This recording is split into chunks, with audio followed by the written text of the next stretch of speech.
الحمدللہ، اللہ کا لاکھ لاکھ شکر ہے کہ جس نے اپنی یاد کی توفیق اور موقع فراہم کیا۔ لاکھوں اور کروڑوں درود حضرت محمد مصطفیٰ احمد مجتبیٰ حبیب کبریا امام الانبیاء خاتم النبیین صلی اللہ علیہ وآلہ وسلم کی ذات پر کہ جن کے طفیل مالک الملک نے یہ مہربانی فرمائی۔ کسی بھی صاحب مزار سے فیض حاصل کرنے کا کیا طریقہ ہے اور کس طرح آپ کسی بھی صاحب مزار سے فیض حاصل کر سکتے ہیں، آج اس پر بات کریں گے۔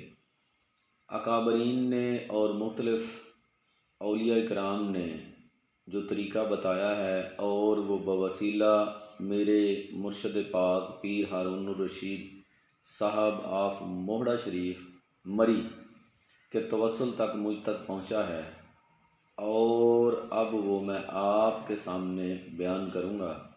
اگر آپ چاہتے ہیں کہ آپ کسی بھی صاحب مزار سے فیض حاصل کریں تو آپ کو اس طریقہ پر عمل کرنا ہوگا، اور انشاءاللہ جب آپ اس طریقہ پر عمل کریں گے اللہ کے فضل و کرم سے آپ کو صاحب مزار کا فیض جو ہے وہ حاصل ہو جائے گا۔ طریقہ کیا ہے کہ سب سے پہلے جس صاحب مزار سے آپ فیض حاصل کرنا چاہتے ہیں وہاں تشریف لے جائیں۔ آپ نے صاحب مزار کے چہرہ کی رخ بیٹھنا ہے، اور فاصلہ جو ہے قبر مبارک سے آپ کے درمیان کم از کم 10 سے 15 فٹ کا ہونا چاہیے۔ سب سے پہلے سورۃ فاتحہ کی تلاوت کریں، اپنے پیر و مرشد سے لے کر نبی کریم صلی اللہ علیہ وآلہ وسلم تک اس کا ایصال کریں۔ اس کے بعد صاحب مزار کو اس کا ایصال کریں، ثواب کریں۔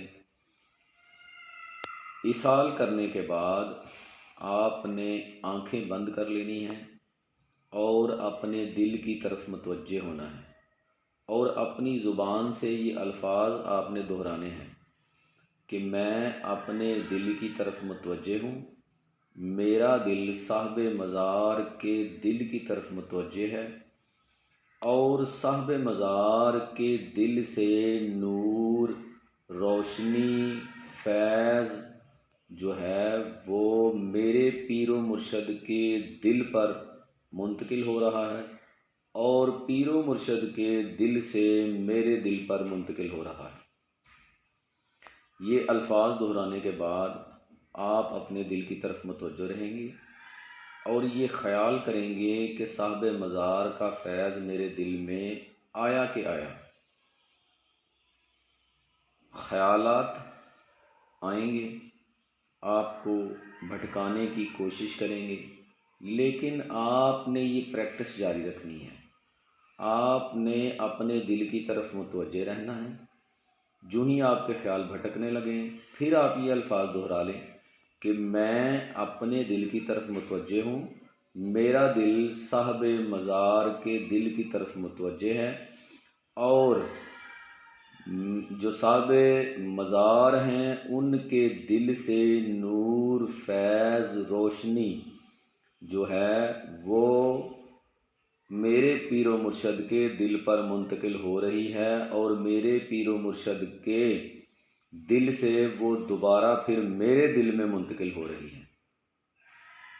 اس ترتیب کو آپ نے بھولنا نہیں کہ آپ متوجہ ہیں اپنے دل کی طرف، آپ کا دل متوجہ ہے صاحب مزار کے دل کی طرف، اور صاحب مزار کے دل سے فیض جو ہے وہ آپ کے پیر و مرشد کے دل پر منتقل ہو کر وہاں سے آپ کے دل پر منتقل ہو رہا ہے۔ اس تصور کو آپ نے پکا کرنا ہے۔ یہ کم از کم آپ 45 منٹ سے لے کر 1 گھنٹے تک اس کی پریکٹس کریں گے۔ انشاءاللہ بفضل خدا صاحب مزار کا فیض آپ کو حاصل ہو جائے گا، آپ کے دل پر جاری ہو جائے گا۔ اب یہ کیسے پتہ چلے گا کہ صاحب مزار کا فیض آپ کے دل پر جاری ہوا؟ اس کی 3-4 صورتیں ہیں۔ خوشبو کا آنا، بڑی پیاری پیاری آپ کو خوشبو آئے گی، یا آپ پر رقت طاری ہوگی، آپ کا دل جو ہے وہ رونے کو کرے گا۔ مختلف جو صاحب مزار ہیں ان کی طرف سے مختلف آپ کے دل پر فیض جو ہیں وہ جاری ہوں گے، اور اس کی علامات جو ہیں وہ مختلف ہیں، ان کی نسبت مختلف ہے۔ کسی صاحب مزار کے دل کا فیض جو ہے اس میں آپ کو خوشی محسوس ہوگی، آپ کا دل خوش ہو جائے گا، اور کبھی آپ پر رقت طاری ہو جائے گی، اور کبھی بڑی پیاری بھینی بھینی سی خوشبو جو ہے وہ آئے گی۔ لیکن طریقہ یہی ہے کہ آپ نے اسی طرح پریکٹس کرنی ہے جو میں نے طریقہ بتایا ہے۔ جب آپ کا خیال بھٹکنے لگے، آپ نے تصور کو، خیال کو بھٹکنے نہیں دینا، جو الفاظ میں نے بتائے ہیں آپ نے ان کو ریپیٹ کر لینا ہے۔ انشاءاللہ آپ کو صاحب مزار کا فیض جو ہے وہ مل جائے گا۔ امید ہے کہ آپ کو میری بات سمجھ آ گئی ہوگی، آپ اس پر عمل کریں گے تو انشاءاللہ آپ کو فیض جو ہے وہ ضرور ملے گا۔ وما علینا الا البلاغ المبین۔ السلام علیکم۔